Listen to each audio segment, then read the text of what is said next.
করলা ভ্যালি চা বাগানের একটি ব্রিজ দীর্ঘদিন খারাপ অবস্থায় ছিল, ভাঙা ছিল। তারপরে বহু লড়াই আন্দোলনের ফলে ব্রিজটার কাজ শুরু হয়েছিল গত বছর পুজোর সময়। আজকে প্রায় গত বছর পুজো থেকে আজকে 8 মাস 9 মাস প্রায় হতে চলল। সেই ব্রিজ অর্ধ সমাপ্ত অবস্থায় রয়ে গেছে, মানে অর্ধেক কাজ হয়ে বন্ধ হয়ে গেছে কাজটা। তো কী কারণে কাজ বন্ধ হলো, কেন কাজ হচ্ছে না, আমরা 10 তারিখে বিডিও সাহেবের কাছে এসেছিলাম। এখানকার পঞ্চায়েত রুবিনা এখানে আছে, গোবিন আছে, আমরা এসেছিলাম বাগানের শ্রমিকরা। তারা কথা দিয়েছিলেন বিডিও সাহেব গত মাসের এই মাসের 10 তারিখ, আজকে 30 তারিখ, যে 7 দিনের মধ্যে বীজের কাজ সমাপ্ত হবে। ফলে বীজের কাজ সমাপ্ত হয়নি। আমরা বলেছিলাম বর্ষা আসছে, গত 10 তারিখে বলেছিলাম।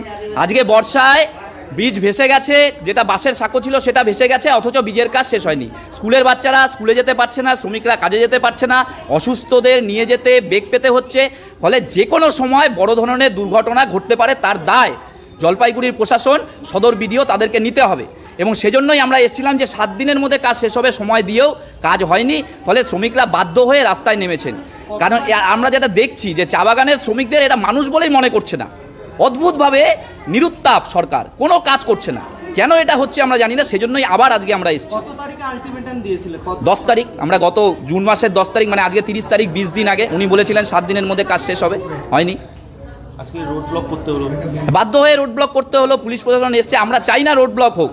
আমরা জানি রোড ব্লক করলে মানুষের অসুবিধা হয়, দুর্ভোগ হয়। আমরা অ্যাম্বুলেন্সকে ছেড়ে দেওয়ার যথেষ্ট চেষ্টা করেছি, বাচ্চাদের স্কুলের বাচ্চাদের ছেড়ে দিয়েছি, অ্যাম্বুলেন্সকে ছেড়ে দিয়েছি, কিন্তু মানুষের অসুবিধা হয়। এরাও তো অসুবিধার মধ্যে আছে দীর্ঘদিন যাবত, সেজন্য বাধ্য হয়ে শ্রমিকরা রাস্তায় নেমেছেন। তো এখন আপনারা ভিডিওকে ঘেরাও করছেন? হ্যাঁ, ভিডিও ঘেরাও হয়ে আছে, অলরেডি আমরা শুরু করে দিয়েছি। যেহেতু পুলিশ আমাদের রাস্তা থেকে তুলে দিয়েছে, আমরা বিডিও সাহেবকে এখন ঘেরাও করব, এবং যতক্ষণ না উনি সদুত্তর দিতে পারছেন যে কাজটা কবে শেষ হবে, শুধু চালু করা না, কাজটাকে শেষ করতে হবে দ্রুত, ততক্ষণ আমরা এখানে আছি।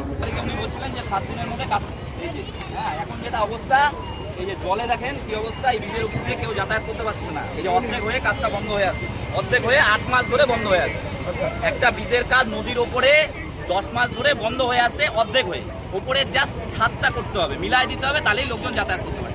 এখন বর্ষায় যেটা হইলো, চারিদিক দিয়ে জল, কেউ যাতায়াত করতে পারছে না।